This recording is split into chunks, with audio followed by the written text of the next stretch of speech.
Bom dia, na paz do Senhor Jesus. Hoje é dia 11 de julho de 2026. É um sábado, um dia muito bom para compartilhar a palavra que o Senhor me dá a cada dia, que é uma bênção que fala sempre comigo. E eu peço a Deus para que possa falar contigo também, para que o Senhor possa se revelar a nós a cada dia, para que o Senhor possa edificar a sua igreja, para que o Senhor realmente possa nos deixar atentos e combatendo o bom combate, fazendo a sua obra, falando do seu amor maravilhoso a todos quanto passarem pelo nosso caminho. E para isso nós temos que a cada dia buscá-lo, a cada dia conhecê-lo. Cada dia o Senhor se revela maravilhosamente. É muito maravilhoso andar na presença do Senhor.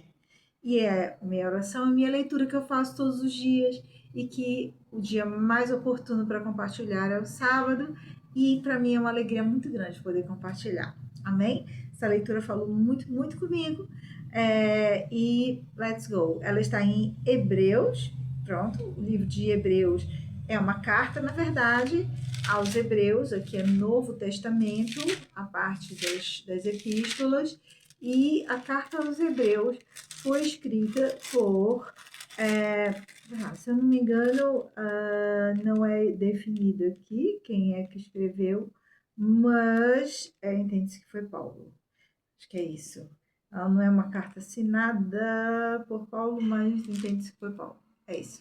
Aos Hebreus, ou seja, aos cristãos que haviam, as pessoas que haviam aceitado a salvação em Jesus Cristo lá em os Hebreus, ok? Tá bem? Do povo hebreu, ou seja, do povo da aliança, o povo da promessa, ok? O povo judeu, ok? Então, nem todos os judeus permaneceram distantes de Jesus até hoje. Muitos são judeus e cristãos, glória a Jesus por isso. Então, aqui é a igreja que congregava lá. Então, são os hebreus, ok? O capítulo 3, dos versículos 1 a 6. Cristo é superior a Moisés. O perigo da incredulidade e da desobediência. Mas não vamos ler todo esse trecho, nós vamos ler só do 1 a 6, ok? Por isso, santos irmãos, olha lá quem são os santos. Será que são aquelas imagens de escultura que estão lá, representadas lá, né? Não, eles, se calhar, quando viveram em santidade. Santidade não é perfeição, lembra lá? Santidade é separação.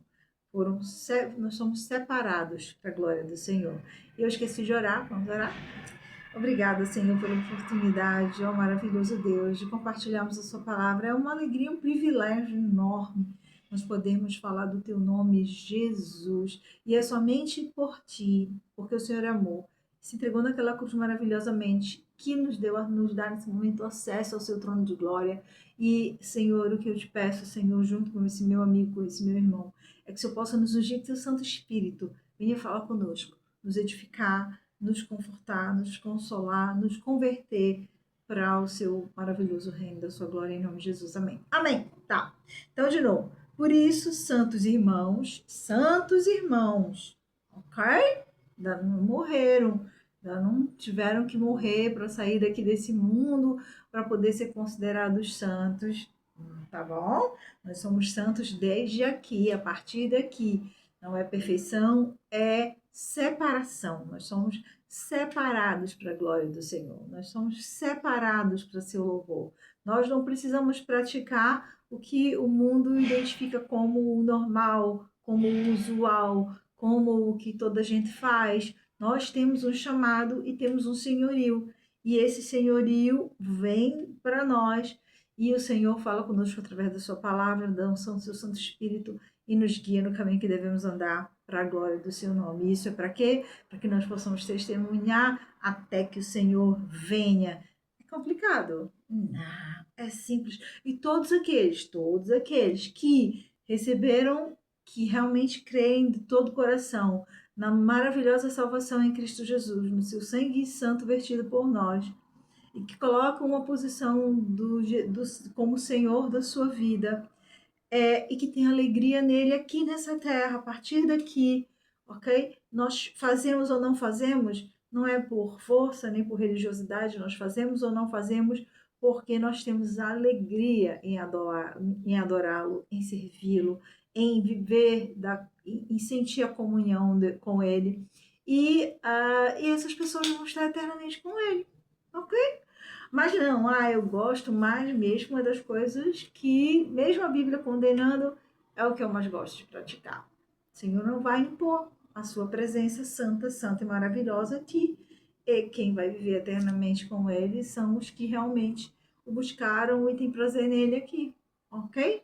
Então, nesse sentido, a Bíblia fala numa segunda morte. Agora, como será essa segunda morte? Ninguém sabe, ok?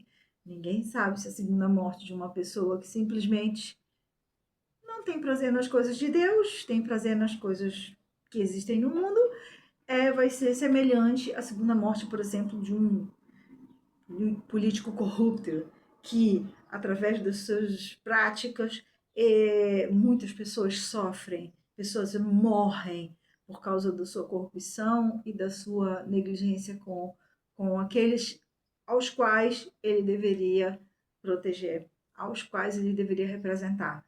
Então, nós não podemos dizer que será mesmo uma segunda morte, só o Senhor sabe. Amém? Então, let's go.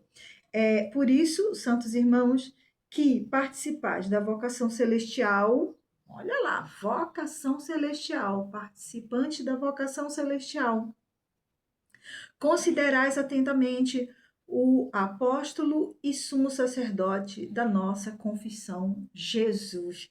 Quem é o apóstolo e sumo sacerdote da nossa confissão? Jesus. Ele é o apóstolo maior, apóstolo Paulo, Pedro, mas quem é o nosso, realmente, o cabeça da igreja, ok? Quem é realmente o sumo sacerdote, aquele que realmente tem todo o poderio e todo o trono, sumo sacerdote no povo judeu, na época da aliança com o povo judeu, da antiga aliança, existia o sumo sacerdote, era um ser humano, representava lá a maior autoridade eclesiástica, ok? Nós ainda temos hoje a Igreja Católica, que tem lá a sua suprema autoridade, que é o Papa. E segundo, eu não sei, porque eu não conheço fundamentos fortes da Igreja Católica, o que ele fala pode ser considerado realmente uma fala. Isso não é segundo o que está escrito na palavra do Senhor, segundo está escrito na Bíblia. O nosso sumo sacerdote é Jesus. Nós não temos um representante humano que vá dizer, não, nós temos sim os servos de Deus, os ministros do Evangelho, aqueles que lideram, aqueles que têm exercido alguma autoridade sobre as instituições religiosas, igrejas, ok? Mas nós entendemos e sabemos pela palavra que o nosso sumo sacerdote, aquele que realmente está no topo e que lidera, que é o maior apóstolo, é Jesus. E nós conhecemos as palavras dele, estão descritas aqui nessa palavra. Tudo que está aqui é a verdade. Saiu daqui, já não está baseado naquilo que o Senhor deixou e permitiu deixar para nos orientar. Amém? Então, tudo aquilo que Jesus falou está aqui e nós sabemos, e ele é o cabeça, o sumo sacerdote e o apóstolo. Amém. O qual é fiel àquele que o constituiu, como também o era Moisés em toda a casa de Deus. Jesus é fiel, foi constituído por Deus, Deus que se fez carne e habitou entre nós, é o nosso Deus Salvador, fiel, assim como Moisés foi fiel na antiga aliança. Então, aqui, como ele está escrevendo aos Hebreus, ele está fazendo a referência de Moisés, que Moisés foi o que anunciou a primeira aliança, o que liderou o povo, o que foi usado por Deus para constituir a primeira aliança. E Jesus é a segunda aliança, a aliança da graça, onde não só o povo judeu é povo de Deus, mas todos aqueles que creem em Jesus Cristo receberam como seu Salvador e Senhor. Amém?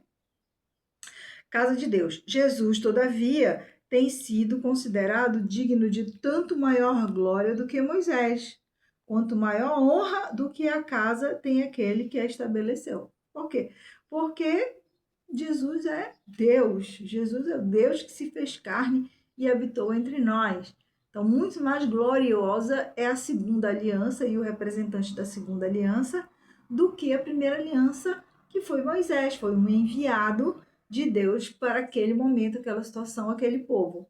Mas Jesus é muito maior do que Moisés. Isso é claro, então, que ele está escrevendo os Hebreus e está esclarecendo isso. Pois toda casa é estabelecida por alguém, mas aquele que estabeleceu todas as coisas é Deus. Toda casa é estabelecida por alguém, não é? Vamos trazer para os nossos dias de hoje. Hoje nós temos as igrejas, as denominações, as congregações. Alguém tomou a frente, estabeleceu aquele ministério, aquela igreja, aquela denominação. Mas certamente quem é o cabeça, quem de fato estabeleceu, foi Deus. É o Senhor nosso Deus.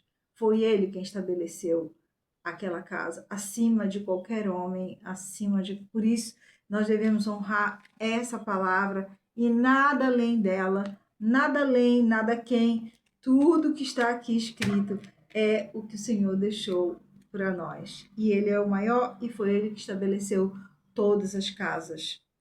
Ok? E Moisés era fiel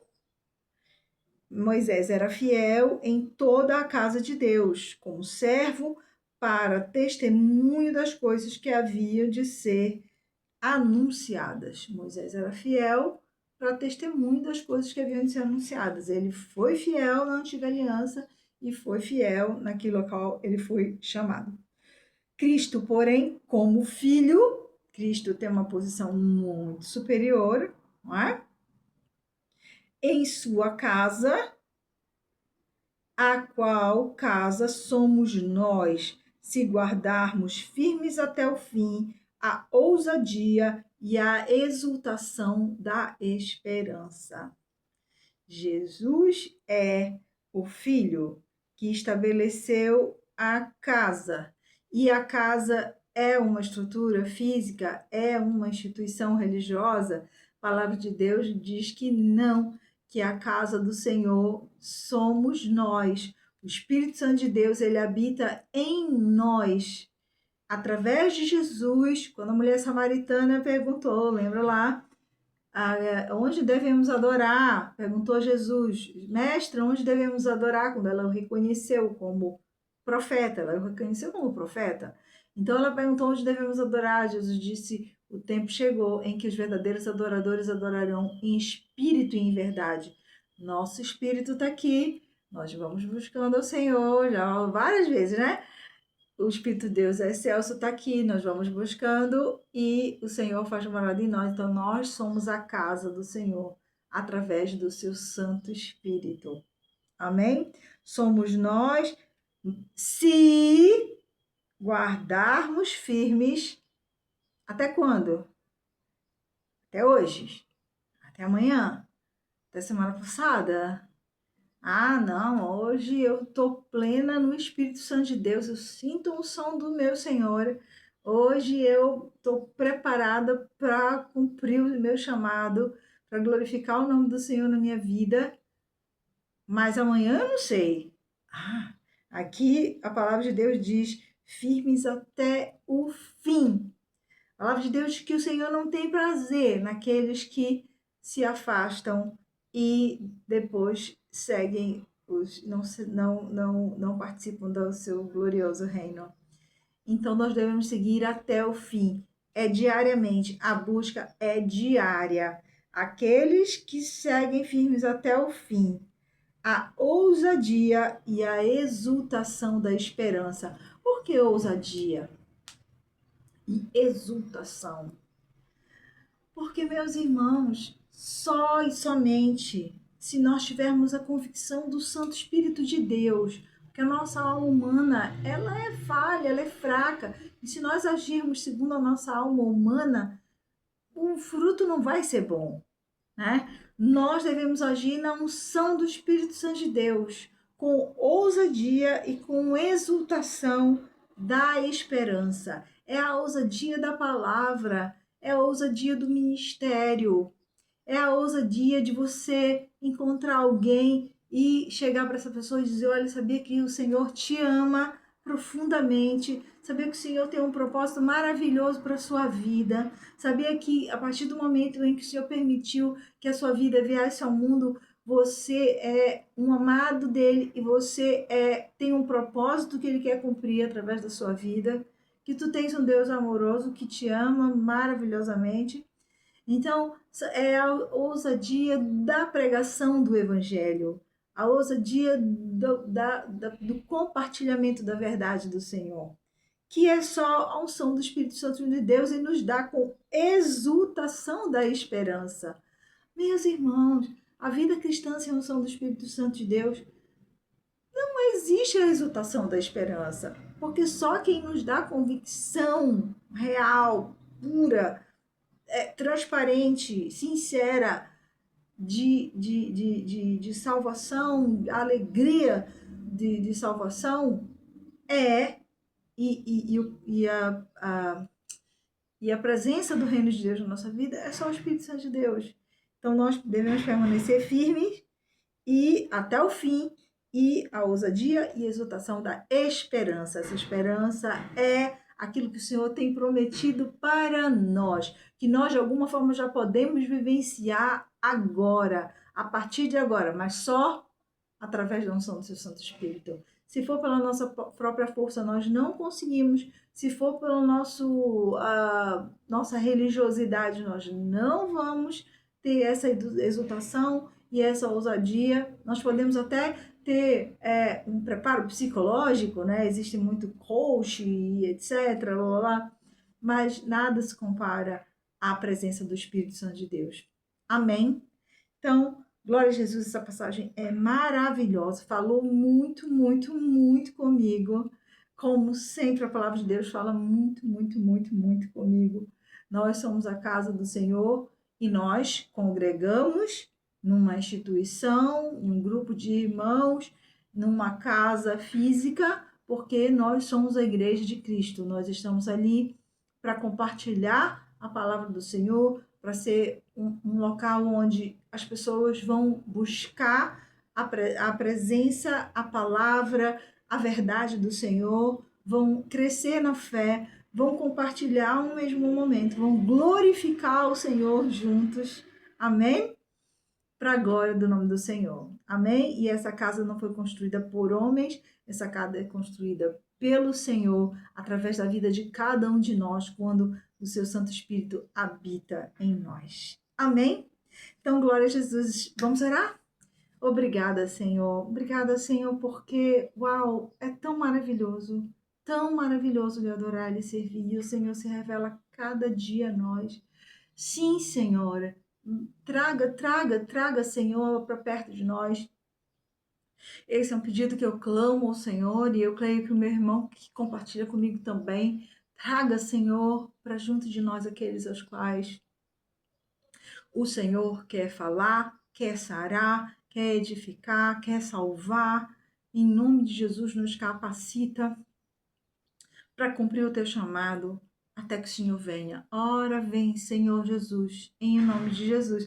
E se você está aqui, você ainda não conhece essa intimidade com Deus, essa profundidade de fé, essa unção maravilhosa do seu Santo Espírito, eu te convido a fazer a leitura diária, orar antes, no nome de Jesus, porque Ele é o único que nos dá acesso ao trono de Deus. Ora ao Senhor em nome de Jesus, peça que o Senhor se revele na sua palavra a você. Comece pelo Evangelho de João, é uma boa coisa, e vá conhecendo o Senhor. Vá a uma igreja, aproveite o domingo de folga. Se você tem o domingo de folga, é muito bom. Aproveite o domingo de folga, procura uma igreja cristã, onde você possa congregar, uma igreja onde o nome de Jesus é verdadeiramente glorificado como Senhor e Salvador. E cresça na presença do Senhor, porque, meu irmão, tudo aqui é efêmero, tudo aqui vai passar, nada vai ficar. A única coisa que é eterna e que o Senhor quer eternamente com Ele, porque Ele te concedeu, é a sua alma, a sua eternidade, é aquilo que o Senhor espera por nós. E buscar o Senhor não é gasto, não é perda de tempo, muito pelo contrário, você está buscando algo que é eterno. Em nome de Jesus, amém. Bom final de semana na paz do Senhor Jesus.